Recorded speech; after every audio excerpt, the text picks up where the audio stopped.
Hi everyone, this is my dad Colin. He's a pilot and he's going to show us around his plane and teach us a few things about flying. Let's get started.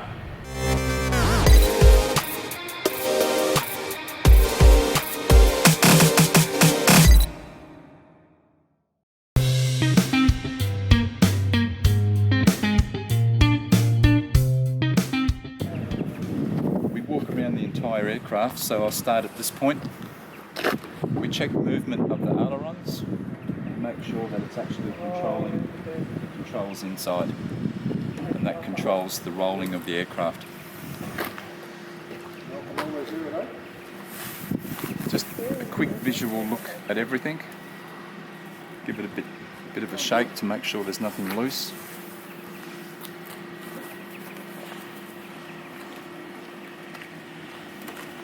And then just physically inspect everything, leading edge of the wing. This little tube permits air to go in, and it's calibrated to measure the airspeed, which is one of the indicators. So in flight that's pushed back and the air goes in and it's calibrated onto a gauge. This little hole is a stall warning device. So when the airflow stops flowing over the wings, it causes a vacuum, and we check that by sucking on it by this. So when we hear that, we're close to the stall speed of the aircraft. Inspecting the wings, making sure everything is secure. Just check the undercarriage, make sure that it's fixed. Check all the screws around the engine cowl. Make sure nothing is loose. This propeller needs another coat of paint, but you just physically inspect it for chips and just make sure that there's no damage. Again, it's just a physical inspection, just looking at stuff, making sure that everything's secure. This leading edge of the prop looks secure. These screws are on. The engine cowl is secure. And again, this side we do the same. Checking screws, make sure there's nothing loose. This little flap permits me to check the oil. And it's similar to a car dipstick. And there's the oil. So we need 6 quarts of oil, and it's graduated, and everything is in American quarts. Again, it's an American aircraft. So I'll just check it again, and there it is, it's up over 6 quarts, so we're good to fly.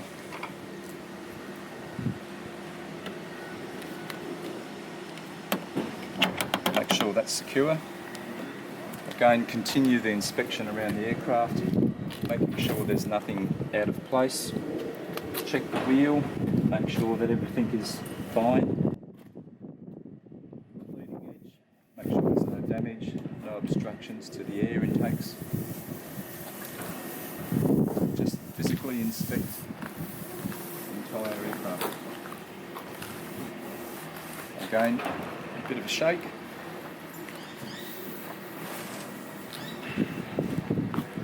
Again, moving the ailerons, make sure they're free to move. Checking pivot points and making sure there's no obstructions or damage. And again, watching the controls move while I move them. This is the starboard flap. Again, check for security, connection points, obstructions, birds, insects, anything at all. Just make sure that it's secure. And of course, give it a bit of a clean while you're here. Down the back, we just check to make sure that there's no damage to the vertical stabiliser.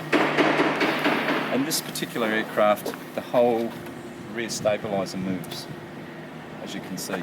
So we're just checking for free movement, making sure that everything is smooth and there's no binding.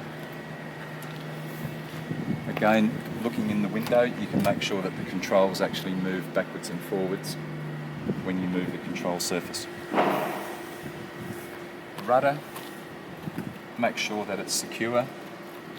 That's attached to the rudder pedals, and in this model it's quite hard to move except in the air. So we just make sure that it's secure and there's no obstructions. This piece across the back is actually a trim tab, so in flight you can adjust it so you can see how it moves independently, and you can adjust it to maintain straight and level flight. Go and just check the security, make sure there's no damage. Wiping any bugs off. Make sure that the door's closed and everything's secure. And there we have it. Prior to the first flight of the day or after you've refueled an aircraft, we use a device like this to check for any water in the fuel. And in this particular aircraft, as with most aircraft, there's drain points. So by pushing it up, you release a valve and you put just a little bit of fuel in and you look for bubbles of water in the bottom. So we check both fuel tanks, and there's another point underneath which is the lowest point. So if any water is in the fuel, it actually drops to the bottom. So this is looking good.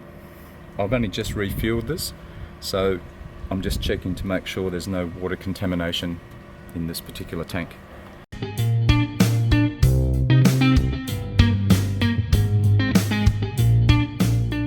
Okay, we're just going to lift the flaps up. The flaps are electrically controlled, and this is the control. So by lifting this lever up, you'll see how the indicator goes up, and the flaps, which we lowered before for inspection, are now up to a 10-degree location, ready for takeoff. Just a visual check of the instruments. We have an airspeed indicator, which again is controlled by the airflow from that little pipe that I showed you before. Artificial horizon, so the grey area is the sky, the black area is the ground, and you use that as an artificial horizon. Altimeter, that uses air pressure of the day, and I know that the air pressure today will give me about 20 feet altitude above sea level.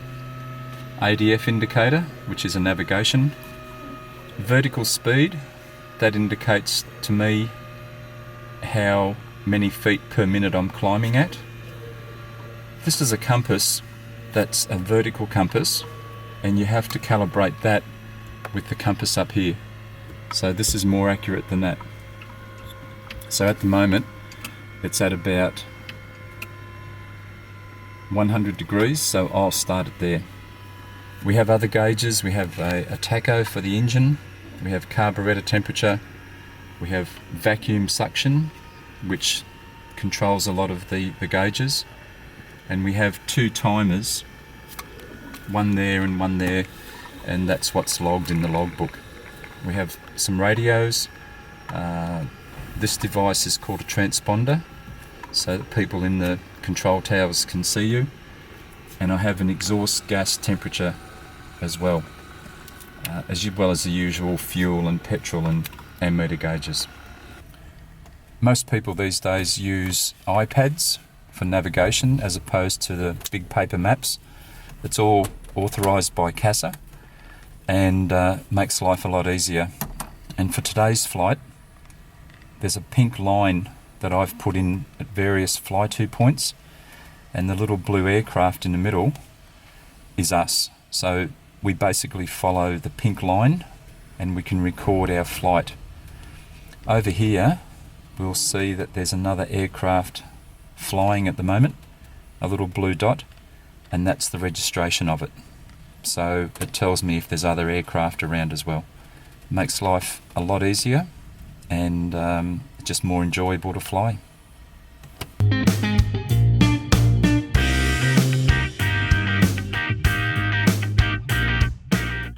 Prior to starting, if it's a carburetted engine, you have to prime it, which basically injects fuel straight into one of the cylinders. And because the carburetors don't have chokes, that's the only way that you can assist it with starting. So I'm about to pressurise the fuel pump a bit.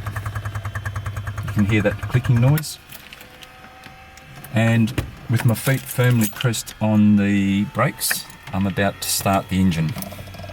Mixture rich and clear prop.